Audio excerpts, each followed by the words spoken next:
ஜிம்கானா நீ ஃபேமிலியோட பாருங்கண்ணா. செட்டு ஹோஸ்ட் பேண்ட் ரெடி இப்ப கெஸ்டோட பரப்பண்ணா.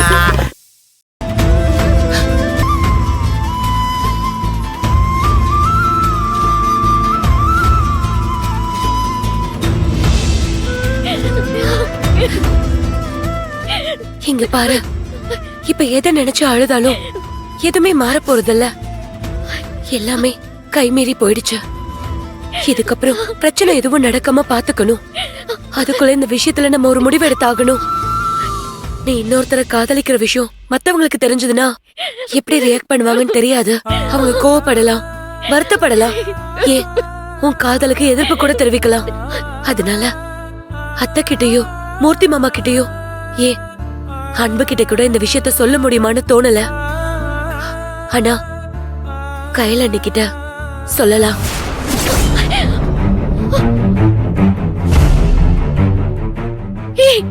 அக்கா கிட்ட இந்த விஷயத்த சொன்னா என்ன பத்தி என்ன நினைப்பாங்க? அவங்க என்ன கஷ்டப்பட்டு டாக்டருக்கு படிக்க வச்சிட்டு இருக்காங்க. நான் காதலிக்கிற விஷயத்த சொன்னா நான் அவங்களுக்கு நம்பிக்கை துரோகம் பண்ணதான் நினைப்பாங்க. அதுக்காக சொல்லாம இருக்க முடியுமா? ஏற்கனவே காலம் ரொம்ப கடந்து போயிடுச்சு. இதுக்கு மேலயும் நம்ம பொறுமையா இருந்தோம்னா பிரச்சனை ரொம்ப பெருசாகிறதுக்கு வாய்ப்பு இருக்கு. ஏன்னா மத்தவங்க கிட்ட இந்த பிரச்சனைய சொன்னா அந்த பிரச்சனைக்கான காரணத்தை தான் பாப்பாங்க. ஆனா கையில அந்த பிரச்சனையை எப்படி சரி பண்ணலாம்னு யோசிப்பாங்க.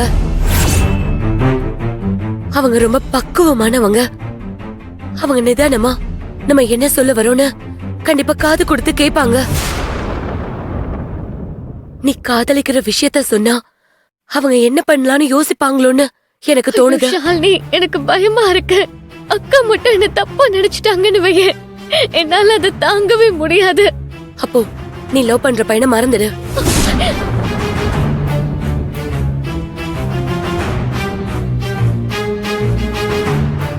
ஐயோ, என்னால முடியல ஷாலினி. அவனை மறக்கணும்னு நினைக்கும் போதுதான் அதிகமா அவனை பத்தி நான் நினைக்கிறேன். என் குடும்பத்துக்காக என்னால எதை வேணாலும் இழக்க முடியும். ஆனா என்னவோ தெரியல, இவனை மட்டும் என்னால மறக்கவே முடியல ஷாலினி. அந்த அளவுக்கு அவன் என் மனசுக்குள்ள வருவான்னு நான் நினைச்சு கூட பார்க்கல. புரியுதுல்ல? அப்போ நான் சொல்றத கேளு. கையில கிட்ட சொல்லுவோம்.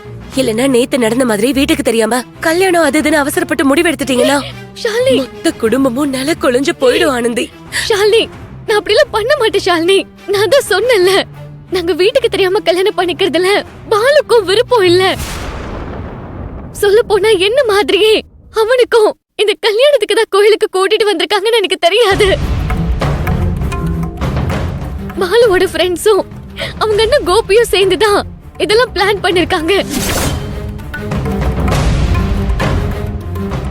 ஆமா, இப்ப நீ என்ன பேர் சொன்ன? பாலு. அவங்க அண்ணன் பேர் என்ன சொன்ன? கோபி.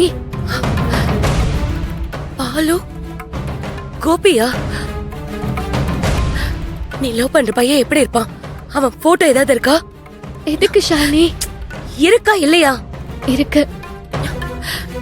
காட்டு. இரு.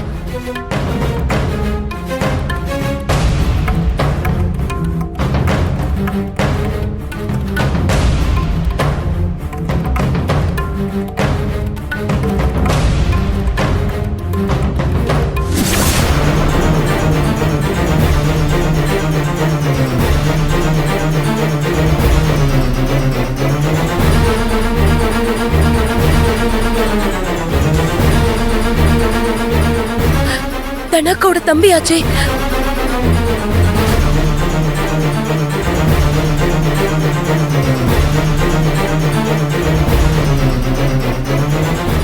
ஹே ஆனந்தி, இவனை நீ காதலிக்கிற?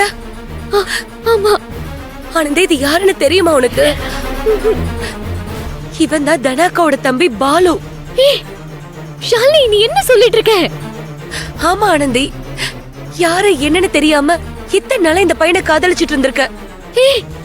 சத்தியமா இதெல்லாம் எனக்கு எதுவுமே தெரியாது. பாலுக்கு அண்ணன் இருக்காருன்னு மட்டும் தான் தெரியும்.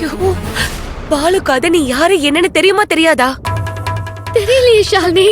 என்ன ஆனந்தி, இப்படி எது கேட்டாலும் தெரியல தெரியலன்னு சொல்லிட்டு இருக்க? லவ் பண்றேன்னு சொல்ற, ஆனா எது கேட்டாலும் தெரியலன்னு சொல்ற. ஆனா அன்னைக்கு பாலு வீட்டுக்கு வந்தப்போ ஐடில வேலை பாக்குறேன்னு சொன்னாரு. நீ என்னடானா இப்போ ஆட்டோ டிரைவர்னு சொல்ற. இதுல எது உண்மை? பாலு ஏன் அப்படி சொன்னான்னு எனக்கு தெரியல. ஆனா அவன் ஆட்டோ தான் ஓட்டிட்டு இருக்கான். ஐயோ, இப்ப எதை பத்தி யோசிக்கிறதுன்னு எனக்கு தெரியல ஆனந்தி. அப்போ அன்னைக்கு கோபி என்ன வீட்டுக்கு வந்து பாலு காதலிக்கிற பொண்ணுன்னு சொன்னது உண்மைதானா? அதுக்கப்புறம் அங்க பொண்ணு கேட்டு போகணும்னு கையில நீயும் அத்தையும் கூப்பிட்டது உனக்காக தானா? ஐயோ ஐயோ, அப்ப தனக்கோட அண்ணனுக்கும் நீதான் பாலு காதலிக்கிற பொண்ணுன்னு தெரியாதா? ஏய், நீதான் பொண்ணுன்னு தெரியாம உன்னையே பொண்ணு கேக்குறதுக்காக நம்ம வீட்டுக்கே வந்து அண்ணன் கூப்பிட்டுருக்காருன்னு இப்பதான் எனக்கே புரியுது. என்ன சொல்ற ஷாலினி? இதெல்லாம் எப்ப நடந்தது? ஆமா ஆனந்தி, ஏற்கனவே மூர்த்தி மாமாக்கும் தனாக்கோட ஃபேமிலிக்கும் பிரச்சனையா போயிட்டு இருக்கு. இப்ப நீ காதலிக்கிற விஷயம் தெரிஞ்சா என்ன ஆகுனே தெரியல. ஐயோ, இதனால குடும்பத்துக்குள்ள பிரச்சனை வேற மாதிரி வெடிக்கும். ஆனந்தி, இதுக்கப்புறம் பொறுமையா இருக்க முடியாது. நாம இந்த விஷயத்த கையில நிக்கிட்ட சொல்லிடலாம். அவங்க கிட்ட விஷயத்த சொன்னதா இதுக்கு ஒரு சொல்யூஷன் கிடைக்கும். அவங்க கிட்ட இந்த விஷயத்தோட சீரியஸ்னஸ் சொன்னதா அவங்க மீனாட்சி மேடம் கிட்ட பேசுவாங்க. ஷோ இல்ல ஷாலினி, இப்ப அவங்க கிட்ட பேச முடியுமான்னு தெரியல. ஏற்கனவே பெரிய பிரச்சனை ஆயிடுச்சு. என்ன சொல்ற? என்ன பிரச்சனை? நீ ஹாஸ்பிடல் அட்மிட் ஆயிருந்தப்போ மீனாட்சி ஆன்ட்டி, கௌஷிக் எல்லாருமே உன்னை பார்க்க ஹாஸ்பிடல் வந்திருந்தாங்க. அப்போ உங்க அம்மா என்ன பண்ணாங்கன்னு தெரியுமா?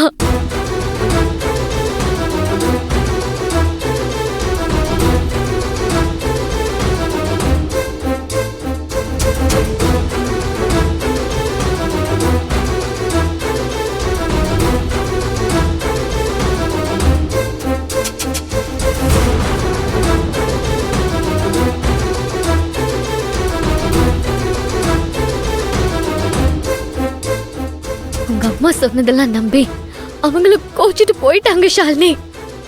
சரி சரி விடு, இதுவும் நல்லதுக்கு தான் நினைச்சுக்கோ. நம்மளால கல்யாணத்தை நிறுத்த முடியலனாலும் அதுவாவே நின்னதா இருக்கட்டும். ஒருவேளை அவங்களே கோச்சுக்கிட்டு இந்த கல்யாணமே வேணா நிறுத்திட்டாங்கன்னா ரொம்ப நல்லதுதான். இப்போதைக்கு உனக்கு கல்யாணம் நடக்காது. நமக்கும் இந்த விஷயத்த பத்தி வீட்ல பேசுறதுக்கு கொஞ்சம் டைம் கிடைக்கும்ல. நம்ம அதுக்குள்ள ஏதாவது பண்ணலாம்.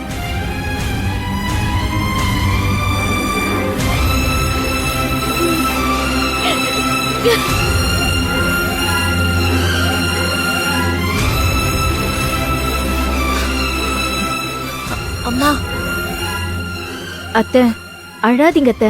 நம்ம என்ன பண்றதுன்னு யோசிக்கலாம். மா சொல்றத கேளுமா. இப்படி அழுதுகிட்டே இருந்தா நடந்தது இல்லன்னு ஆயிடுமா?